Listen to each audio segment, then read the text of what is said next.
What's going on, everybody? Welcome back to another episode of Seahawks Now, your home for all things daily Seahawks news, updates, and rumors. Guys, if you like what you see, make sure you hit that subscribe button down below. It really helps the channel. And, of course, hit the bell for notifications so you never miss any breaking news update or alert.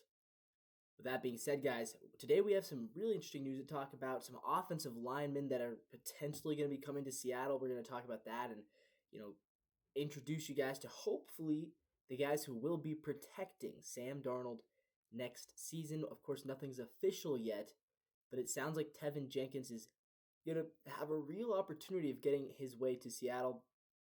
Plus, we speculate, could Stefon Diggs still be an option for the Seahawks receiving room?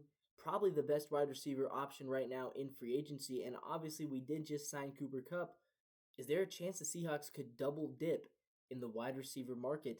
Not only have they added Cooper Kupp, could they also go out and add Stefon Diggs? That would obviously be a huge add. So we're going to talk about all that and more right here today on Seahawks Now. Starting with Tevin Jenkins, former Bears guard. He visited Seattle yesterday, and it sounds like there's a real chance that this could turn into a contract.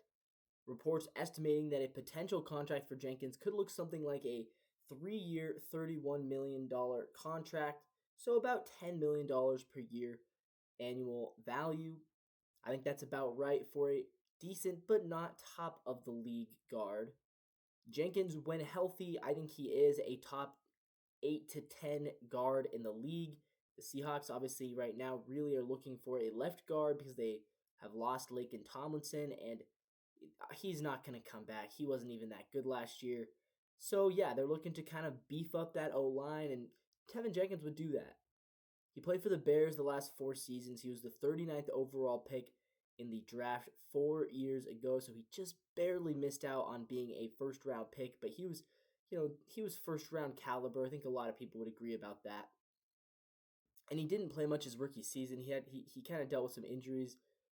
Ended up starting 11 games in 2022, and then he started 11 games again in 2023, and again, kind of dealt with some injuries in there. That he missed 6 games both seasons with injuries. And then last year, he ended up starting 14 games, and he only missed 3. So he's been getting progressively healthier as his career has gone on. His approximate value score has been 5, which is, if you guys aren't familiar, approximate value is basically a stat that takes each player and tries to designate one number that is what they were worth for the season. It's kind of like WAR in baseball, if you're familiar with that stat. That's kind of what AV is, approximate value in football. And for an offensive lineman, 5 is considered to be, a solid lineman. It's not elite.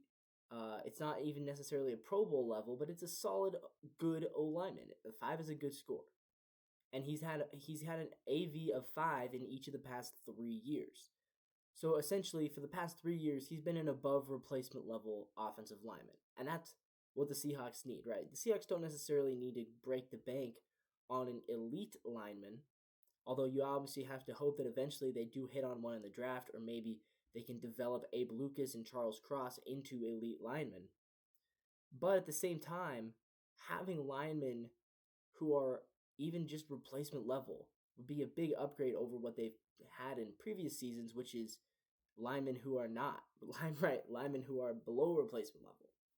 And just adding to their depth as well would just be really massive, I think. So I think Tevin Jenkins could really work here. Again, you might wonder, the Bears didn't even have a very good O-line last year. Why do we want to take a guy that they are getting rid of? And the answer is because he was the best guy on their line last year. And while, yes, they did upgrade, they actually upgraded from him, but he's still a solid player. Now, there's another offensive lineman that recently came available, and that is Garrett Bradbury. If you guys have never heard of Garrett Bradbury, that's okay. You probably don't follow the Minnesota Vikings all that much, but Garrett Bradbury, he was the Minnesota Vikings center last year. And the Vikings have now moved on from him. They've got a new center. They've upgraded at center, let's say. But Bradbury was not a bad option at center either. And what really makes sense is that he was playing with Sam Darnold last year. So they are officially releasing him. He's been their center for a while. I'm actually just looking at some of these numbers right now, and he's actually been a very good player. He's going to be 30 next season. Last year, he started all 17 games. He started 14 games in 2023, 12 in 2022, 13 in 2021, and then he started all 16 games in 2020 and as a rookie in 2019. In fact, in 2019, he was their first round pick, the 18th overall pick. He'll now be replaced by Ryan Kelly. So Garrett Bradbury, if you look at his approximate value, last year it was at 7, before that 6, then 5, 5, 7, and 8.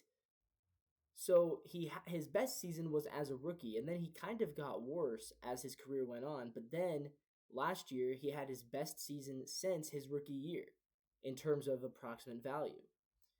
And again, the connection here is that two connections actually. A, he was the center for Clint Kubiak in Minnesota when Clint Kubiak was their offensive coordinator. And B, he was the center for Sam Darnold, who was obviously last year was the Vikings quarterback. Now he's the Seahawks quarterback. So there's a lot that could potentially make sense about reuniting Sam Darnold and Garrett Bradbury. Again, I don't know what the price point here would be. I'm not sure what he's necessarily looking for, but if he's able to kind of come over on a cheap-ish deal, I could totally see this happening. I really do think that the Seahawks offensive line would be upgraded by adding Garrett Bradbury as their center next year. So I think this could be an option. This could definitely be an option that we should look at, and maybe we should even bring him in for an invite. I don't know. But guys, one more free agent that has been available for a while now is Stefon Diggs. He's still available, and it makes me wonder, could there be any interest in Seattle? We know Stefon Diggs kind of had a down year last year. He was also dealing with injuries, however, and I think it's unfair to judge Stefon Diggs just off of last year when we've seen the body of work that he has put into. Now, apparently he's been rumored to potentially go to the Green Bay Packers. He's been potentially rumored for Las Vegas. He's potentially been rumored for the Patriots, for the Giants. There's a lot of teams that are supposedly in on Stefon Diggs. However, it makes me wonder, could the Seahawks try to double dip in the free agent wide receiver market? They've already added Cooper Kupp. Could they also go out and get Stefon Diggs? Would it make any sense to do that? I mean, obviously, last year we had 3 good receivers, and now we still, thinking about it realistically, only have 2, right? Because Tyler Lockett is gone, DK's Metcalf is also gone. We did add Cooper Kupp, but we lost 2 and added 1. So realistically, we probably still need to add 1 more receiver, especially for Sam Darnold. We want to get him as many weapons as we can. And the truth is, the tight end market is basically non-existent right now. So I think that the key is going to be getting that 3rd receiver. Stefon Diggs, from 2018 until 2023, was a 1,000-yard receiver for 6 years in a row. He started 94 games. He went for 7,523 yards across those 6 seasons, caught 52 touchdown passes, and went for 12.3 yards per reception. Last year was probably his worst year since his age 24 season in Minnesota. In 2024, Stefon Diggs only played 8 games, a career low, cut short by injuries. He caught 47 passes for 496 yards and 3 touchdowns, going for 10.6 yards per reception. That is the 2nd lowest yards per reception in his career, the fewest touchdowns he's ever caught, the fewest passes he's ever caught, and the fewest yards he's ever caught. So yeah, you could say he is slowing down. On the other hand, however, you could also say, look, Stefon Diggs got hurt last year. He was playing in an offense that already included Nico Collins and Tank Dell. So when he was healthy, he was competing for targets with 2 other good receivers. And then he got hurt right at the same time that Nico Collins was also getting hurt. So right when it was Diggs' time to shine, he got hurt. If he would have played a full season, if you want to multiply those numbers, over a full season last year, he would have still ended up with over 90 catches. He may have even got to over 100. He would have gotten over 1,000 yards again. The 10.6 yards per reception still isn't great, but if he had gotten double the touchdowns, that would have given him 6 touchdowns instead of 3. And I think we would look at last season a lot differently for him. Again, still not his best season, but it would have been better than that. And I do think that, again, on a cheap contract, it all comes down to the financial details of it. But Stefon Diggs, yeah, he could work in Seattle. Adding a third receiver is never a bad thing. Of course, yeah, it comes down to what are the Seahawks, what would they be willing to pay? I haven't actually heard much rumors or much interest about him coming to Seattle, so this is all just speculation.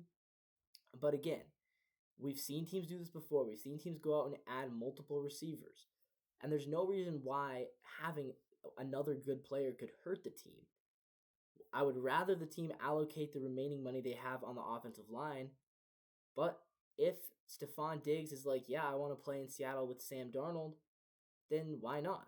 Again, there's a connection with Minnesota. He was there with Clint Kubiak not before Kubiak was their offensive coordinator when he was coaching as an assistant. So yeah, there's kind of a coaching connection there. Not really much of one, but there is one there. So yeah, I'm going to predict that I don't think the Stefon Diggs will come to Seattle. But again, could it happen? I'd be open to it. And if it did happen, it would definitely get me fired up and excited about the season. But for now, we do have Cooper Kupp in the house, so we don't have to worry too much about the receiving room at the moment. Considering what JSN did last year, I think the Seahawks will be just fine as far as receivers go for next year. With that all being said, guys, this has been another episode of Seahawks Now. Make sure you like, comment, subscribe down below to the channel. It really helps out.